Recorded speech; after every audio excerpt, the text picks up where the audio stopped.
I think sometimes what keeps us back from sharing things on social media is fear, because there's so much just stuff on social media. Like, people can be mean on social media, and sometimes it can be scary to share our thoughts about something because, gosh, what if somebody disagrees with me? What if somebody doesn't like the way I worded something? What if somebody finds fault with what I said? What if, all of these fears and thoughts come up in our mind that then keeps us from sharing maybe the message that God wants us to share.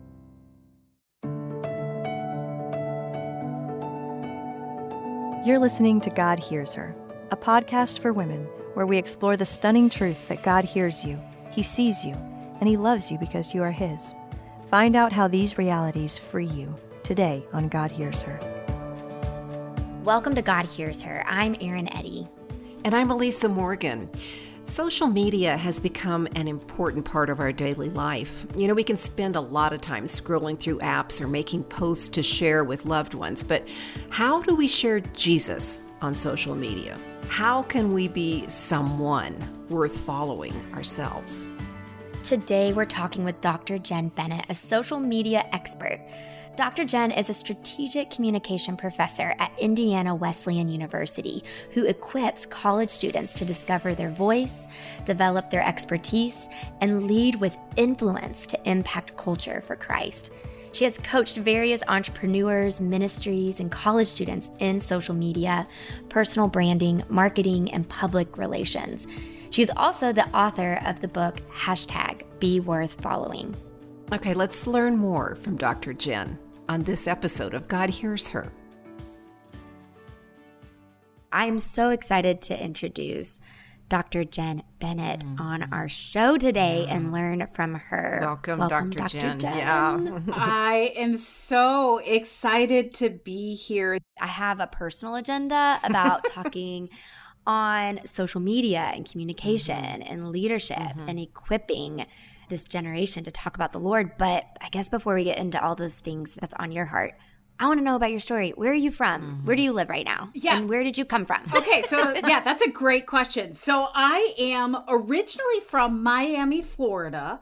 So I was born there, and then I grew up in the Florida Keys. So how cool is that? I went to Key West High School. I started my college career in Key West at the community college. No way. So I grew up as far south as you could imagine. It was great. I mean, I was surrounded by water, free time. We'd go out on the boats in the ocean. Yeah. And now I'm in Indiana.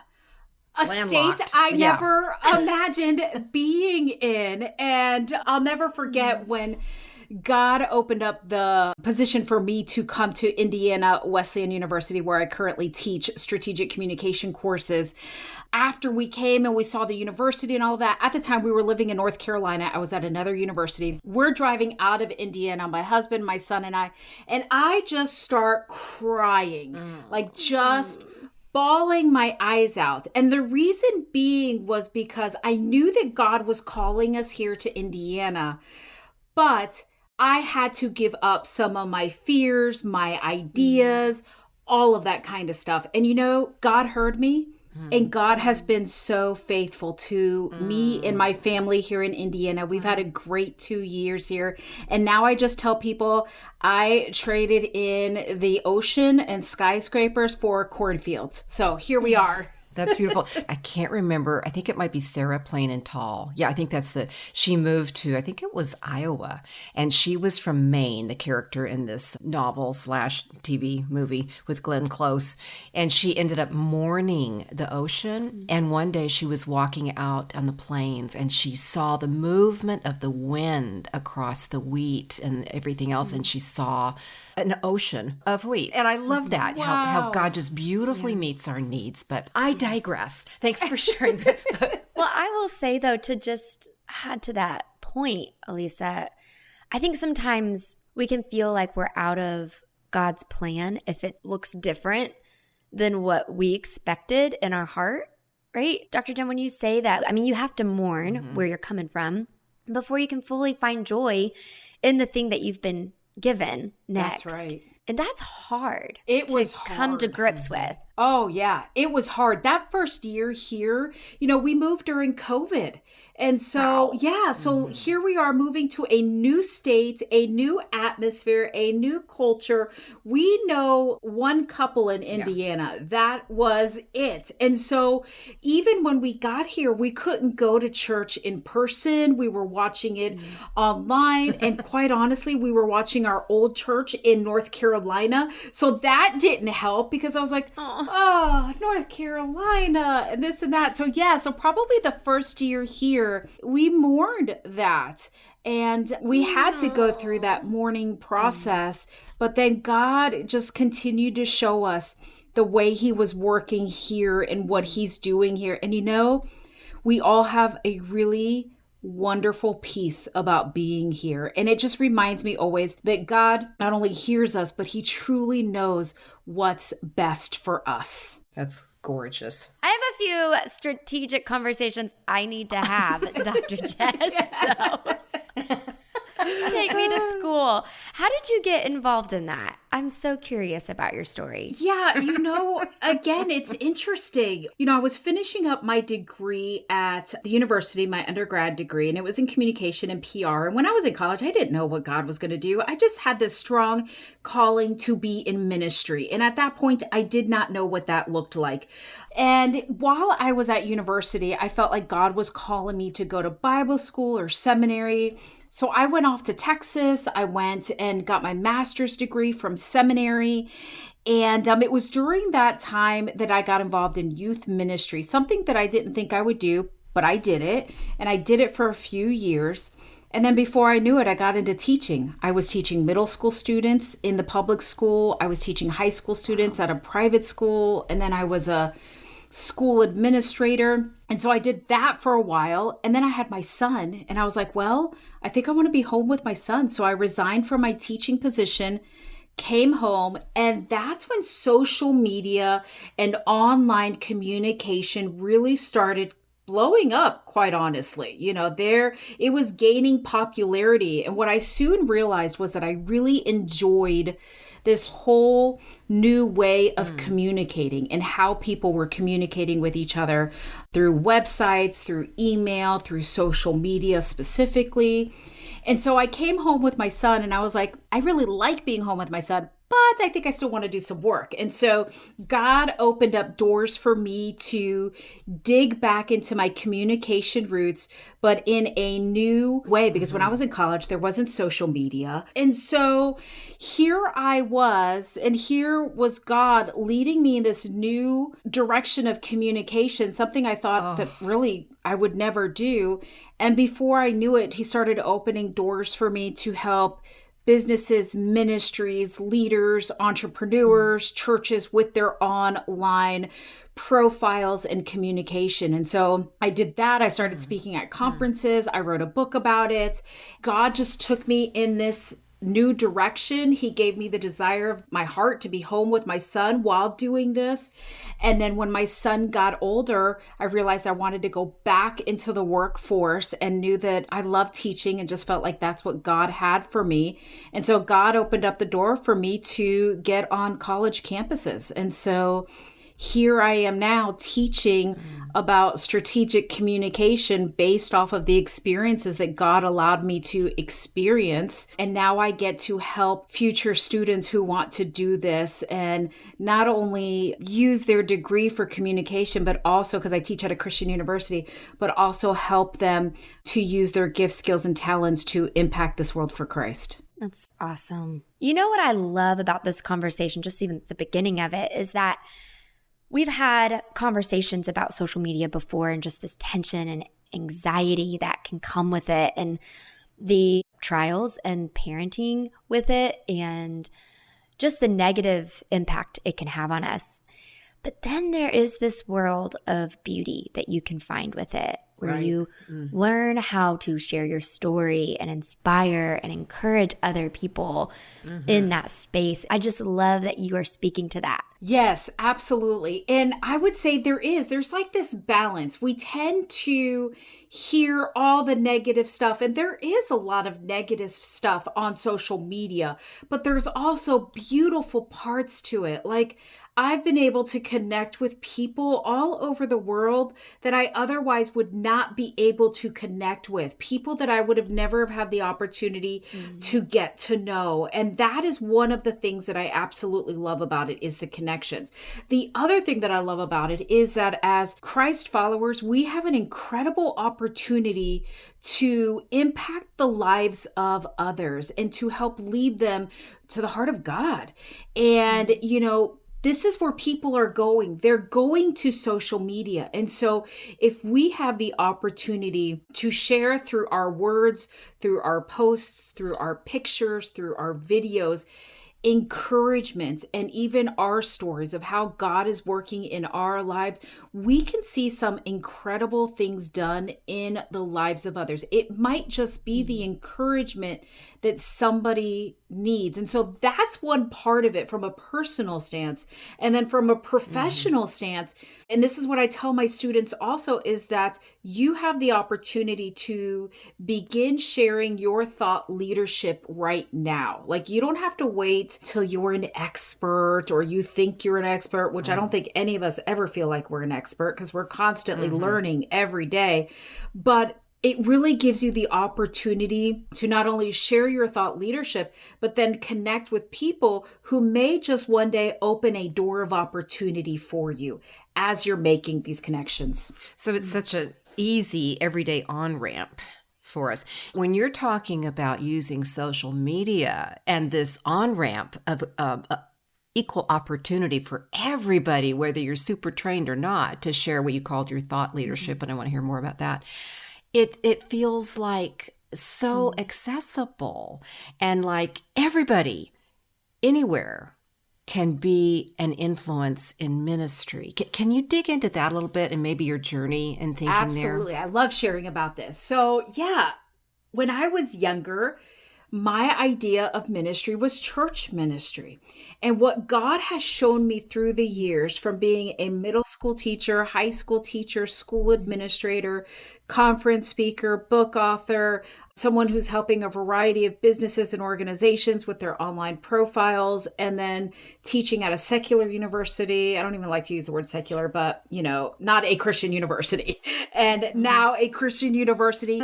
God has shown me over the 20 plus years that ministry can and does happen anywhere. Ministry is not just confined to the church, that wherever God places us, ministry can and does happen there.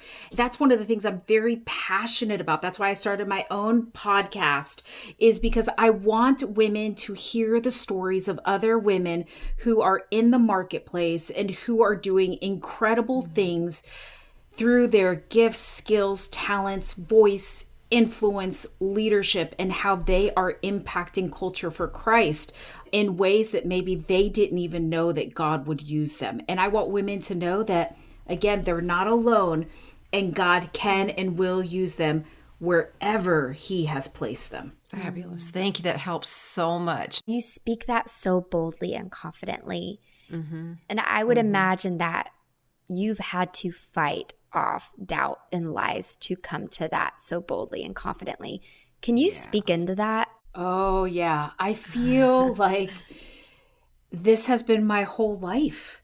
You know, even when I felt called to go to seminary, I was like, seminary? Women, during my time, women don't go to seminary, and I'm going to be surrounded by all of these biblical scholars? Like, no, that's not me. And even me going to college, like, that could be another whole episode. I was the girl who graduated high school and said, I hate school. I don't want to go to college. And then was convinced by my parents to go to the community college for at least 2 years. I was going to get like an administrative assistant certificate. And then that's what I was going to do for the rest of my life, because that's all I knew. It was there that God changed everything around for me. And then I go off to seminary and I had to fight those thoughts of, well, you're not smart enough. You don't know enough about the Bible and you're going away from everyone you know. And so I pushed forward with that. And then my doctorate, wait, me, the girl who hated school, who failed geometry in high school, getting her doctorate, you know, the first generation girl in the family to get a college degree.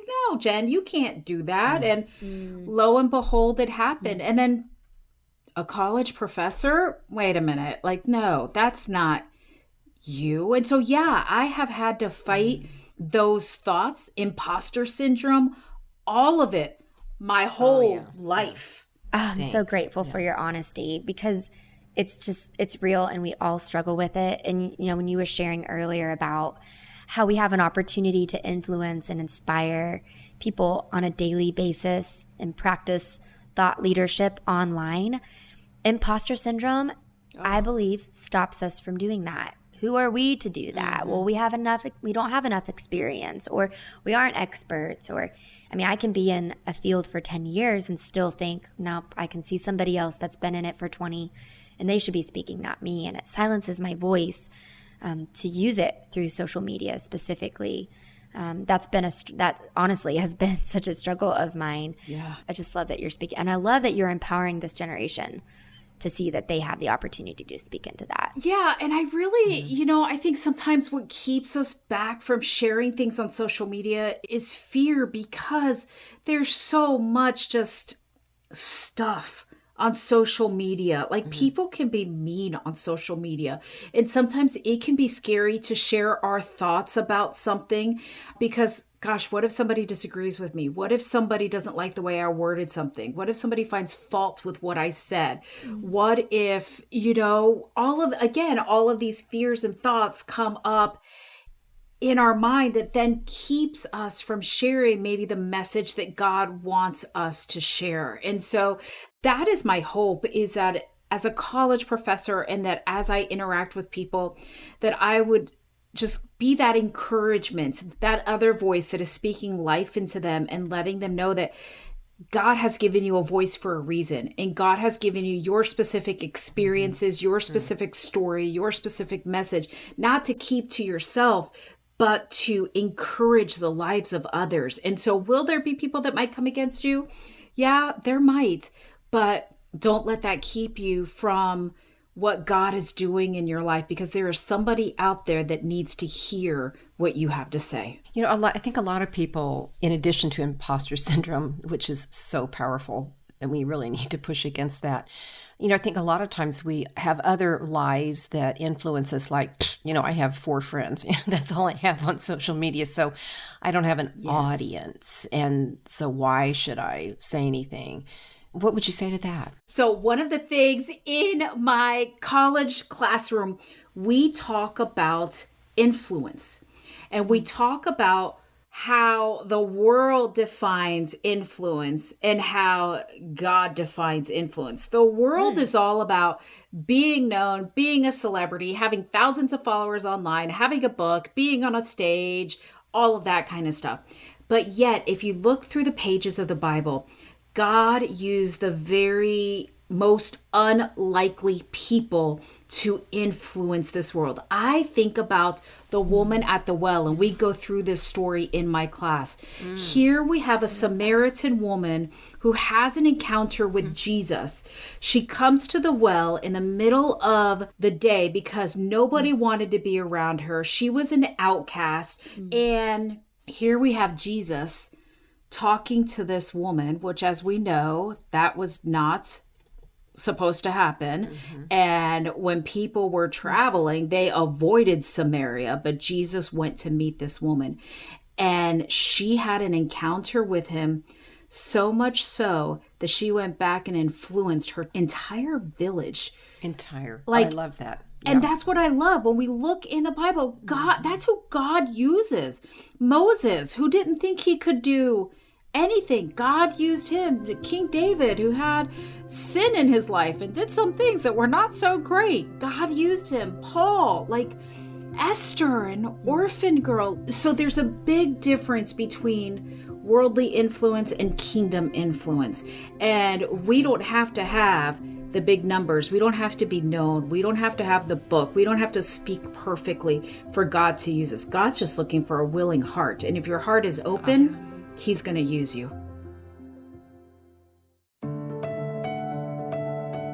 Let's take a quick break from our conversation. When we come back, Dr. Jen will share 2 steps we can take if we feel like our voice isn't being heard or responded to. Hey there! God Hears Her recently celebrated its 100th episode. If you missed it, you can find our conversation on our God Hears Her website or anywhere you listen to podcasts. For the 100th episode, we created a fun God Hears Her package just for you. Check out our website for a limited edition God Hears Her tote bag filled with our 3 devotional books, a notebook, stickers, and a lot of other stuff. You can order this set on our website, godhearsher.org/shop. That's godhearsher.org/shop. Let's get back to our conversation. What would you say to the person that does show up, but then they continue to get discouraged by the lack of response? Almost it's like the response, the engagement, the need for their voice, quote unquote, need for their voice feels like it's not needed. Yeah. I think it's easy to be like, well, then, Lord, do you want to use my voice? Right. If nobody's responding to what I feel like is you using my voice and my influence. Yep. Yeah. I would say, number 1, have a group of people or even just a couple of people around you that will speak life into you when you have those moments. And I'll tell you, I've gone through this myself, even with my own podcast. I'm like, Lord, I'm putting all this money and time into this podcast and I'm not getting the downloads that I want to get. Maybe I should just stop doing this. And then I've got these people that look at me and they're like, Jen, don't you dare stop doing this. Keep going after it. This is what God has called you to do. So I think having those people around you that you can go to who are consistently speaking life into you because they see God working in you. That's the first thing I would do. And then number 2, I would say don't measure your success by what you see, because many times, specifically when it comes to online communication and social media, you are impacting the lives of people that you don't see. And many times God works in the unseen moments. And I can't tell you how many times people have said, yeah, I never comment or like any of your posts or anything like that, but I'm watching and reading. And when you said this that day, that impacted me. So don't base your success on what you see. Base your success on being obedient to God and what He's called you to do, because He's working behind the scenes on things you don't even know or see that are happening. Amen. That's good. You know what? And so maybe flesh this out for us. Your book is called #Be Worth Following. What does it mean to be worth following? That's a good question. That is a good question. So I wrote this book during a time when I felt like there was just so much nonsense going on social media. And there's still nonsense going on social media today. But as a Christ follower, my goal was to help women be women that other people would want to follow. Women that would post things on social media that would help open the door to more conversations rather than close the door to conversations. And I think that's where we have to be strategic. Like, what are we posting? What words are we using? What are we commenting on? You know, we all have our opinions about the hot topics of the day. If God's not calling you to share about that on social media, then don't share about it on social media. There are some things that are better left to talk about one-on-one, over the phone, over a Zoom rather than a social media post. So Be Worth Following is about being a woman who places everything in the hands of God, including her communication and what she's communicating online, and being the kind of woman that communicates in such a way that there will be more doors that will open for further, deeper conversations, rather than me just spouting something off and it immediately shuts the door and I lose the opportunity to ever impact or influence the life of someone. When I would just say too, in regards to, being worth following, I think it's also communicating your value and your worth.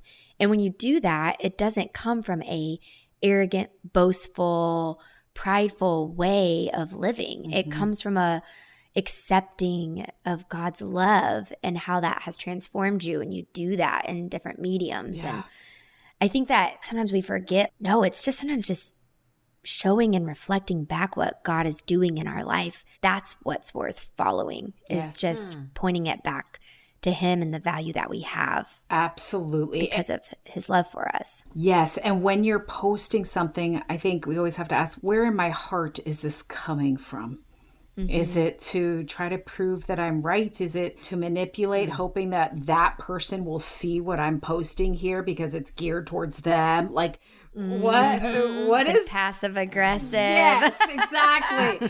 What is our heart going into the way that we are communicating or what we are communicating? It's ironic, and I'm sure you meant this as a double entendre. But, to be worth following, that's pretty much to be like Jesus, because he's the one we follow. Exactly. What would you speak, or what would you want to share to the woman that does struggle to decipher between, does God hear me? Can I hear God? In the midst of combating the voices that they see on social media. That's so good. Because goodness, sometimes it's hard to hear the voice of God. Sometimes we wonder, God, are you really hearing me? Do you really see me? Do you see what I'm going through? Do you see what I'm struggling with, the obstacles and challenges in my life?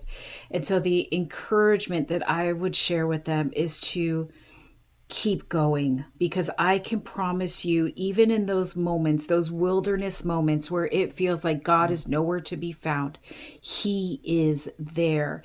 And when you get on the other side of this obstacle or challenge, you will be able to look back and see how God was guiding you every step of the way, even though it did not feel like he was there. I go to the story of Job, who went through tremendous loss, and there were moments in his distress and grief and all of the stuff that was going on in his life where he wondered if God was even hearing him. And so keep going, because I can promise you, even though you may not feel like God hears you right now, down the road, you're going to look back and you're going to be like, God, you did hear me. You did see me. And then also, don't be afraid, again, to have that one person or two people in your life where you can be completely open and honest with and be like, I'm really struggling. I feel like God's not hearing me right now. Can you just keep me in your prayers? And I think that's a big part of it. So many times we tend to hold everything up inside of us. We have this culture pressure, where we have to come off that we are always strong and everything in our life is perfect. And social media doesn't help with this.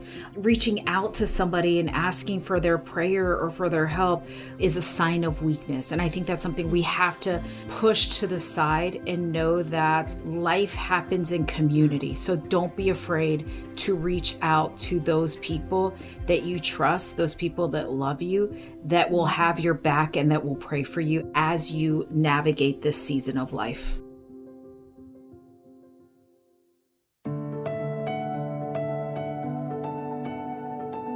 I loved all of Dr. Jen's advice and her helpful insights about being on social media.